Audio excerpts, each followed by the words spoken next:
कि राहुल गांधी जी आप करोगे क्या जातिगत जनगणना करके?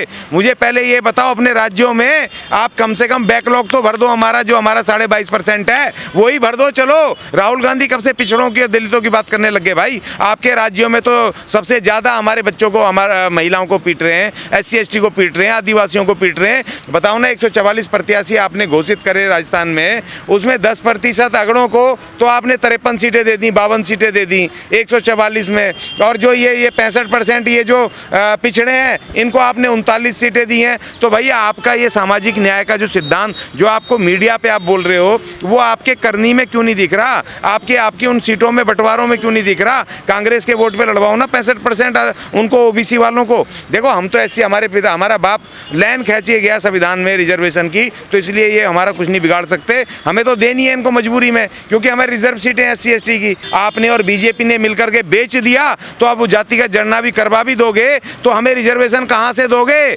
लाला तो देगा नहीं। निजी क्षेत्र में तुमने लागू नहीं करा, जो सरकारी में था वो तुमने बेच दिए। 70 साल से बेवकूफ़ बनते आ रहे हैं कांग्रेस के द्वारा, अब भी फिर दोबारा बेवकूफ़ बन जाए। और दूसरी बात, आज बेवकूफ़ बनने का कोई मतलब नहीं है, क्योंकि आज हमारी अपनी पार्टी है, हमारी अपनी लीडर है बहन कुमारी मायावती, और बहुजन समाज पार्टी हमारी अपनी पार्टी है, और वो मैदान जंग में खड़ी है और पूरी ताकत से दम खम के साथ वो लड़ रही है इन मनुवादियों से। तो हम अपनी पार्टी को वोट करेंगे, अपने नेता को हम बनाएंगे मुख्यमंत्री, प्रधानमंत्री। राहुल गांधी जी पूछ रहे हैं प्रेस रिपोर्टरों से, बताओ भैया पिछड़े कितने हैं इसमें प्रेस रिपोर्टर, या और कितने इसमें दलित हैं प्रेस रिपोर्टर? मुझे बड़ी हंसी आई। मैंने कहा भैया राहुल गांधी साहब आप किससे पूछ रहे हो? 70 साल तो आपने इस देश में राज किया है आपकी पार्टियों ने, तब आपको याद नहीं आया कि आप इस देश के संसाधन में, इस देश के व्यापार में, इस देश के बजट में, इस देश के तमाम उसमें खेत खलियान में इस देश के पिछड़ों का और SC ST का, दलितों का इसमें भागीदारी होनी चाहिए। फिल्म इंडस्ट्री में, स्पोर्ट्स में, फौज में,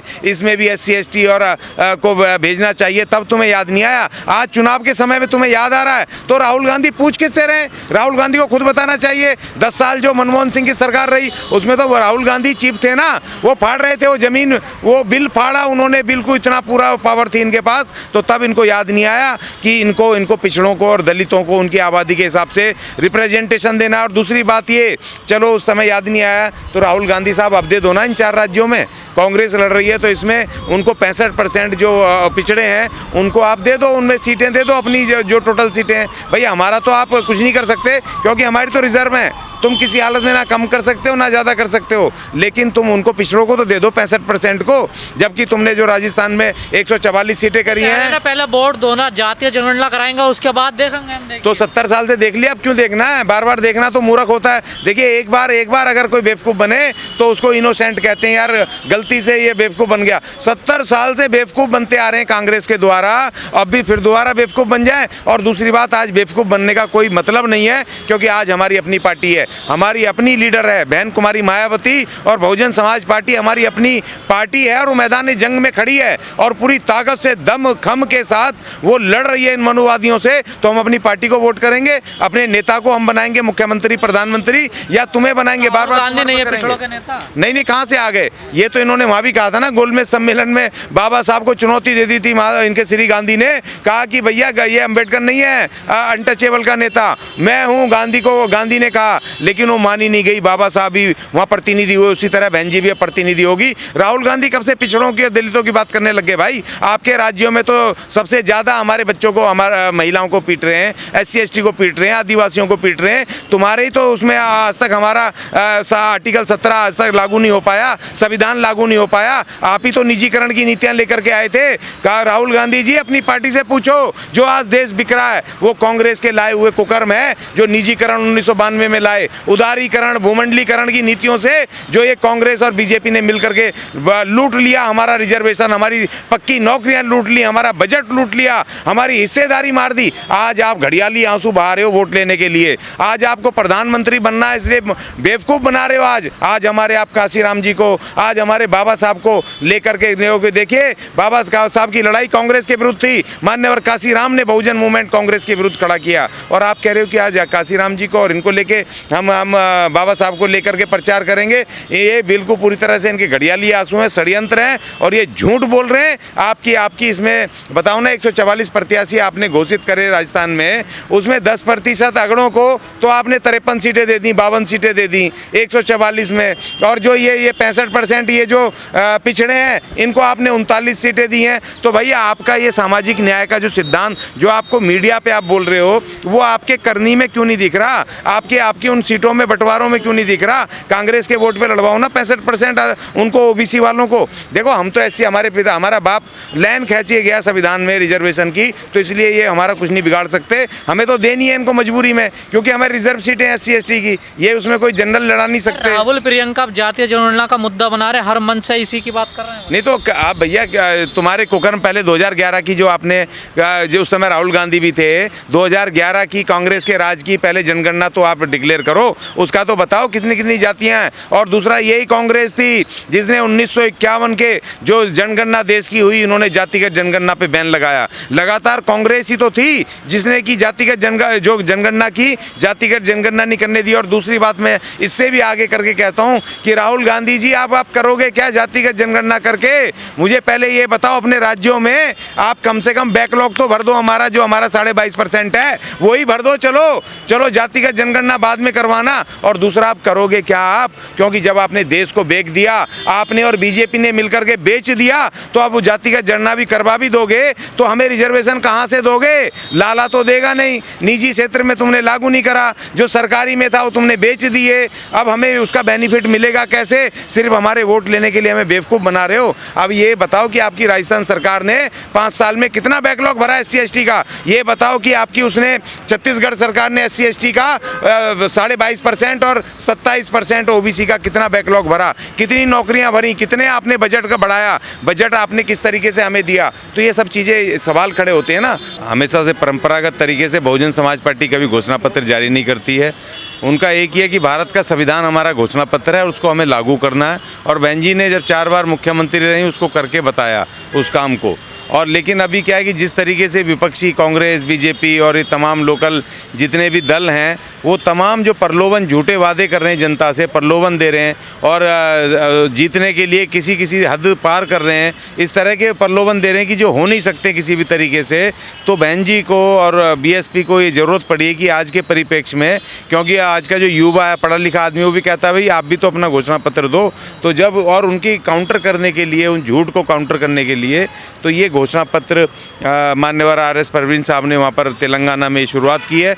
बहुत बेहतरीन शुरुआत है इसका। इतिहास में पहली बार हो रहा है। हाँ बिल्कुल, इतिहास में देखा, नई नई चीज़ें आती हैं जब समय के साथ साथ बदलना होता है। और बहन जी ने बहुत सारी चीज़ें चेंज की हैं और पार्टी को आधुनिक करने के लिए, पार्टी को प्रोग्रेसिव करने के लिए बहुत सारे अच्छे कदम बहन जी ने उठाए। और ये जो घोषणा पत्र का जो सिलसिला शुरू किया है, ये बहुत ज़रूरी था, क्योंकि जब जनता में हम वोट के लिए जाते हैं तो दूसरे पार्टियों के झूठे सच्चे वो चिट्ठे रहते हैं घोषणा पत्र के नाम पर, वो वहाँ बांटते हैं, लेकिन हमारा नहीं रहता है। तो इसलिए इस बार हमारा घोषणा पत्र आया है, ये बहुत अच्छी बात है। बहुजन समाज पार्टी ने बहुत अच्छी पहल की है, ये स्वागत योग्य है, इसका स्वागत होना चाहिए। और जनता में जैसे ही वो घोषणा पत्र गया है, जनता के अंदर एक उत्साह है, उसमें जो संवैधानिक चीज़ें हैं उनकी, रोजगार से लेकर के, हेल्थ केयर से लेकर के, और उनके रोजगार, व्यवसाय, तमाम चीज़ों को लेकर के, सुरक्षा, मेन बात है सुरक्षा, महिलाओं की सुरक्षा, महिलाओं के रोजगार, सब रोजगार, उनको सेल्फ डिपेंड करने की जो RS परवीन साहब ने उसमें जो अपनी वो उन्होंने घोषणा पत्र जताया है और जो दिया है, वो एक बहुत बेहतरीन घोषणा पत्र है। और 10 लाख के करीब उन्होंने नौकरियां भी साल में देने की बात की है। और ये होने वाले काम है जो हो सकते हैं, स्टेट कर सकता है तो वो करें। और इनको एक सच्चा घोषणा पत्र आया, मैं इसका स्वागत करता हूं। तेलंगाना में जिस प्रकार BSP को लेकर उत्साह लोगों में दिखाई दे रहा, जनता में दिखाई दे रहा, क्या साउथ में अब BSP का वर्चस्व आने वाला है? देखिए, साउथ में तो पूरे देश में ही आने वाला, भी उत्तर भारत में जो खास तौर पे जो 4 राज्यों के चुनाव होने जा रहे हैं, जिसमें कि तेलंगाना को छोड़ दें तो ये अपना छत्तीसगढ़ है और ये अपना मध्य प्रदेश और राजस्थान, ये 3 राज्यों में जो आ रहे हैं, जो हिंदी भाषी क्षेत्र हैं या ये साउथ इंडिया, अपने उत्तर भारत के जो क्षेत्र हैं, इसमें पूरी तरीके से बहुजन समाज पार्टी एक बहुत बड़ी भूमिका अदा करेगी, बहुत बड़ी जीत की तरफ बढ़ रही है। और उसी तरफ इसका जो फ़र्क पड़ने वाला है वो दूसरे राज्यों में, साउथ के और उत्तर के और साउथ के, दक्षिण के सारे राज्यों में, पूरब से पश्चिम तक पूरे देश में उसका प्रभाव पड़ेगा। और 2024 में बहुत ज़बरदस्त इसके परिणाम लोकसभा में दिखाई देंगे। और देखिए बिहार में तो ऑलरेडी वहाँ पर पिछड़ा और अति पिछड़ा वो वैसे ही बगावत कर चुके हैं दूसरों से, और आकाश आनंद जी को बुला करके वो समर्थन कर चुके हैं कि इस बार बिहार का पिछड़ा और अति पिछड़ा आकाश बीएसपी के साथ रहेगा। उन्होंने पूरी तरीके से उनको बुला के किया। और दूसरी बात ये कि जो बहन जी ने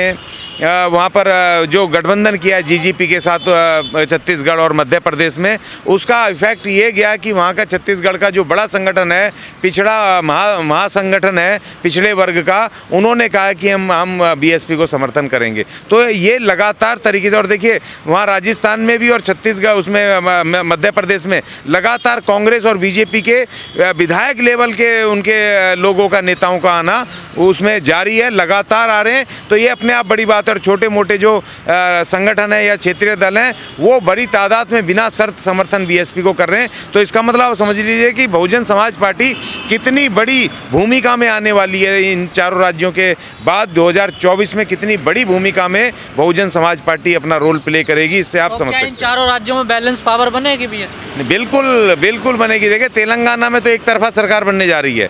आरएस परवीन साहब बहुजन समाज पार्टी की सरकार बनने जा रही है और आरएस परवीन साहब मुख्यमंत्री बनने जा रहे हैं। और छत्तीसगढ़ में भी वहाँ पर बीएसपी और ये जीजीपी गठबंधन की सरकार बनने जा रही है। वहाँ साहब आपको बताएं कि वहाँ 10% बीएसपी का कमिटेड वोट है ऑलरेडी, और वहाँ पर जीजीपी का 12 से 13% कमिटेड वोट है, जो किसी हालत में नहीं वो हिलता है। इन दोनों को मिला दें तो 22 से 23% वोट छत्तीसगढ़ में बीएसपी और जीजीपी का है। और जो दूसरा वोट है 40% आदिवासी और 27% वहाँ पर ऐसी अनुसूचित जाति, तो वो मिला करके वहाँ सरकार बनेगी छत्तीसगढ़ में भी। और राजस्थान में और मध्य प्रदेश में बिना बहुजन समाज पार्टी के सरकार नहीं बनेगी। तो कोई चमत्कार हो जाएगा? चमत्कार नहीं है, काम हो रहा है, मेहनत हो रही है, आप देख रहे हो लगातार।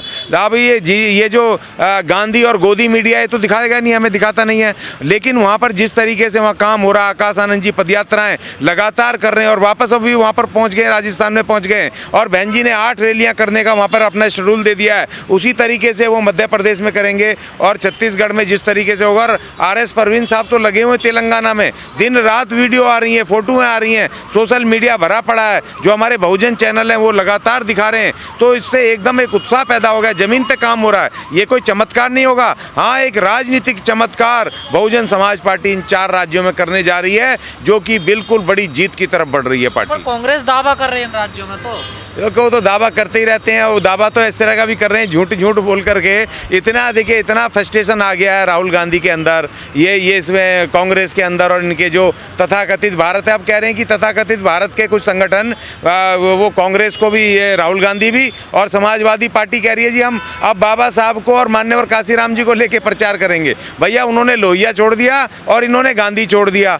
कब से इनके अंबेडकर साहब और ये अपने काशीराम जी कब से हो गए इनके, और क्यों लेके, क्योंकि गुमराह करना चाहते हैं। और परसों एक प्रेस कॉन्फ्रेंस में